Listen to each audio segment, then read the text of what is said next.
Okay, that was loading for over an hour. But it is finally over, so we're ready to explore the Nessus tool. It is pretty simple to use. Your page should be blank since you haven't performed any scan yet. So we can click right here on this X button, just to see better this page. And all we want to do from here is go to the New Scan button. Right here, we will see all of the available options that we can do for our scans. So we got Basic Network Scan, as it says a full system scan suitable for any host.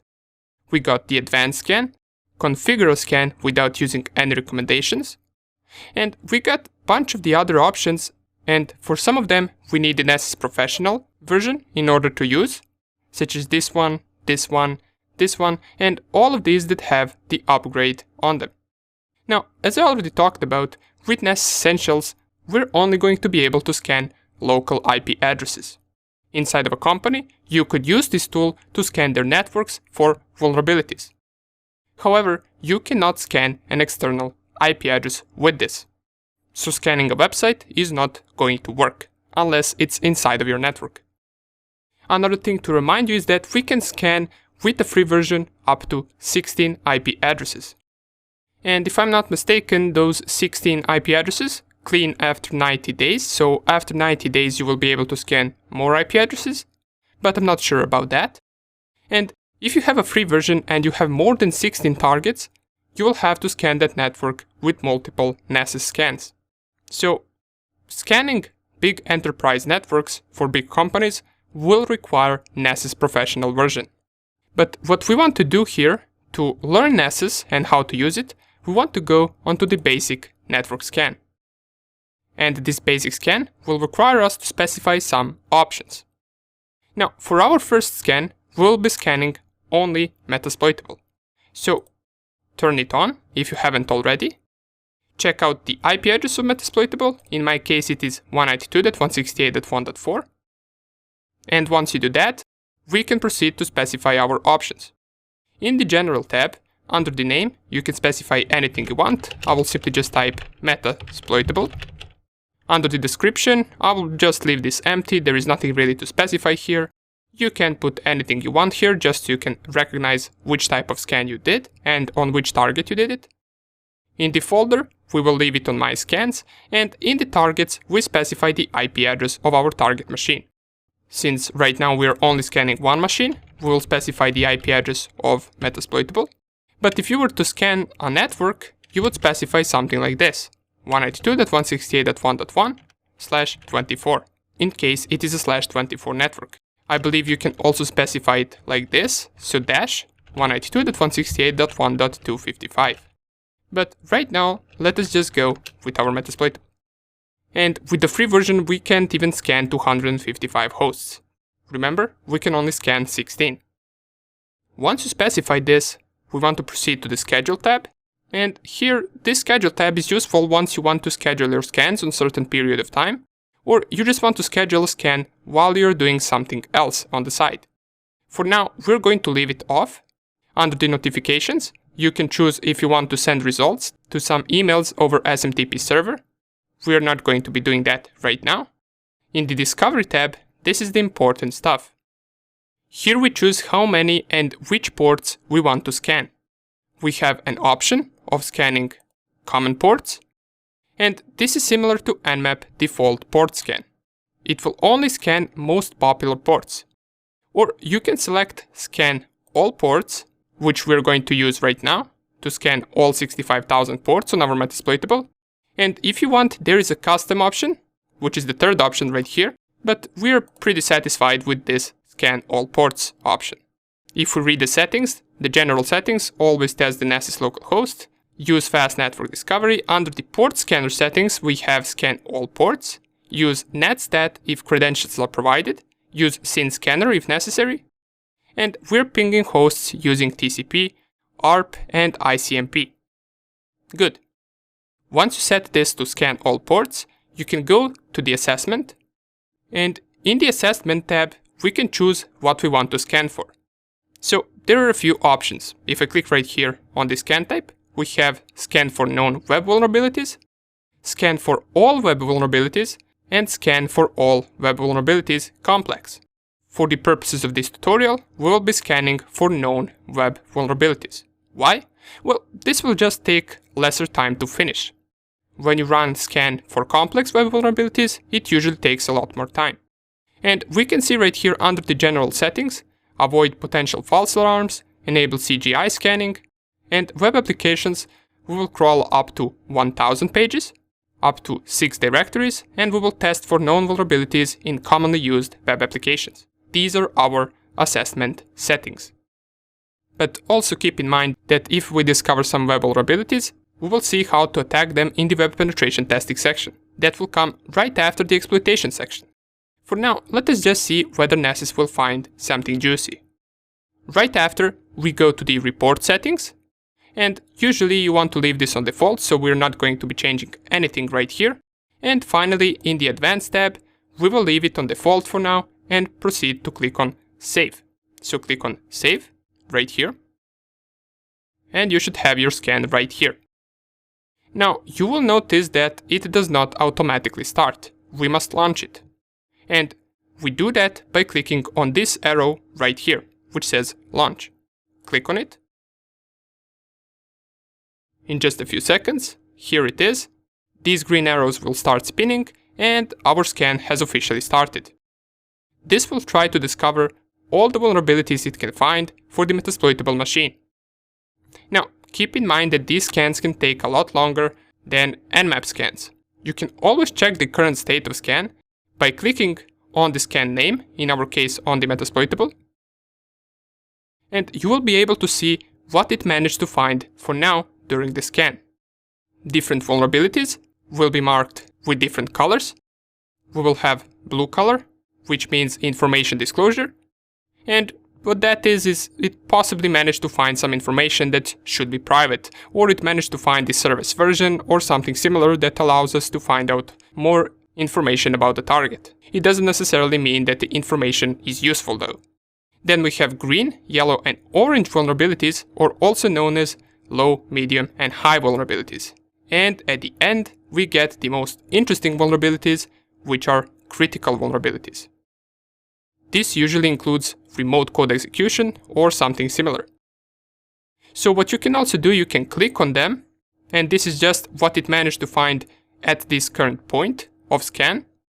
So we got one critical vulnerability for now, we got two mixed vulnerabilities, one medium vulnerability, and some information disclosure right here. Let's go back, and we're going to wait for this to finish, and once it's done, we will get back to it and see the results. Alright, it is finally over, and we can see, if I click on the scan, that it managed to discover a bunch of vulnerabilities. All kinds of them. Let us go through these results and see some of the vulnerabilities it found. Remember, we are most interested in critical and high vulnerabilities. Others can also be useful, but these two are the main ones. First thing we see is that it managed to find 7 critical vulnerabilities, 11 high vulnerabilities, 36 medium vulnerabilities, 7 low, and 148 information disclosure. Let us click on the scan. Right here we can order the vulnerabilities by their severity. So if I click on this arrow, it will go from the information to the critical, but mostly we are interested in critical vulnerabilities, so I will click it once again, and let's go with any one of them. We're going to see an example of each vulnerability. We're going to check one critical, one high, one medium, one low, and one information disclosure. Let's go, for example, with this one. So it says NFS exported share information disclosure. This is a critical vulnerability. Down here we can see the description, and it says at least one of the NFS shares exported by the remote server could be mounted by the scanning host. An attacker may be able to leverage this to read and possibly write files on remote host. It tells us what is the solution to fix this vulnerability, as it says configure NFS on the remote host so that only authorized hosts can mount its remote shares. Down here it tells us where it found the vulnerability. It found it on our metasploitable on the 2049 UDP port. And what you would do, for example, is you would then Google this vulnerability, which we learned in the previous video where we covered Googling vulnerabilities and search exploit, and you would see how you would exploit this. For now on, we know that this exists. Let's check another critical vulnerability. Let's go, for example, onto this one, bind shell backdoor detection. It says a shell is listening on a remote port without any authentication being required. An attacker may use it by connecting to the remote port and sending commands directly. This seems like a really big problem. And we're going to see in the next section how we can actually gain access from this critical vulnerability. It is very, very easy, trust me. But these types of misconfiguration happen often. Down here we can see the solution, verify the remote host has been compromised, and reinstall the system if necessary. And the actual vulnerability is found on the port 1524 over TCP. Now, since critical vulnerabilities are most important, let us check another one. Let's go on to this one. VNC server password is password. So it seems that we get the default credentials for some software running on our Metasploitable. As it says, the VNC server running on the remote host is secured with a weak password. And this type of vulnerability is something that you will find the most. Now, it doesn't have to be anything connected to the VNC server, but weak credentials are something that even the biggest companies have. And you can have all the security in the world, but if your password is weak, none of that security will matter. Down here we see the Nessus logged in using a password. And what port was it on? It was port 5900 over TCP. So we will see how we can exploit all of this, but let us also check out some other vulnerabilities as well. Apache Tomcat AGP connector request injection. Let's click on it. This seems to be a high vulnerability, and it tells us a file read inclusion vulnerability was found in AGP connector. A remote unauthenticated attacker could exploit this vulnerability to read web application files from a vulnerable server. It tells us that the solution is to actually upgrade the Tomcat server to the newer version. And down here it tells us over which port did it find the vulnerability, which is port 8009. On the right side we can also see some additional vulnerability information, such as what is the vulnerability for. It is for Apache Tomcat. Is the exploit available? Yes, the exploit exists for this, and they are available. The patch was published on March 1st, 2020, and vulnerability was also published on that same day, and Nessus managed to successfully exploit it. Reference information, and here are the vulnerability names. So you would just type this, search for an exploit for it, and you would manage to exploit the Metasploitable machine. Let's check out a few more vulnerabilities, and then we're going to wrap up with this tutorial. Let's go to a medium one, and let's go, for example, to this one, SMB sign-in not required. Sign-in is not required on the remote SMB server. An authenticated remote attacker can exploit this to conduct man-in-the-middle attacks against the SMB server. Now, we have not covered man-in-the-middle yet, but later in the course we will be devoting an entire section to this attack, to the man-in-the-middle attack. So for now, we just know that the SMB port, which is running on port 445, is vulnerable to the man-in-the-middle attacks. Okay, let us also check out some information disclosure. So right here we can see Open SSL detection, service detection, GET request, SSL TLS version supported. So we can check out which SSL and TLS versions are supported. This plugin detects which SSL and TLS versions are supported by the remote service for encrypting communications. And this port seems to be running SSL version 2, SSL version 3, and TLS version 1. And these are just different protocols used for encryption of the data that is being transferred over this port. And once again, you will see that SSL is vulnerable to the man-in-the-middle attack. We can decrypt this data using that specific attack.